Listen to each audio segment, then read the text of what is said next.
In this video we will discuss about problems on quarter wave transformer and calculate characteristic impedance. Question వచ్చేసి a 75 ohms line is to be matched to 25 ohms load. Design a quarter wave transformer and calculate its characteristic impedance. Given Z0 ఎంత ఇచ్చిండు 75 ohms ఇచ్చిండు, ZR అంటే 25 ohms ఇచ్చిండు. మనకు formula ఏంది, Z0 అంటే characteristic impedance, ZR అంటే లోడ్ ఇంపిడెన్స్ అంటాం. ZL అని కూడా అనొచ్చు, ఆర్ ZR అని కూడా అనొచ్చు.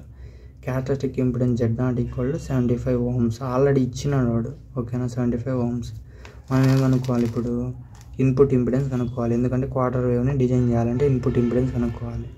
Input impedance Zin equal to Z02/ZR. Zin equal to Z0 అంటే ఎంత, 75 × 75/25. ZR అంటే 25. క్యాన్సిలేషన్ చేస్తే Zin ఈక్వల్ టు, క్యాన్సిలేషన్ చూద్దాం,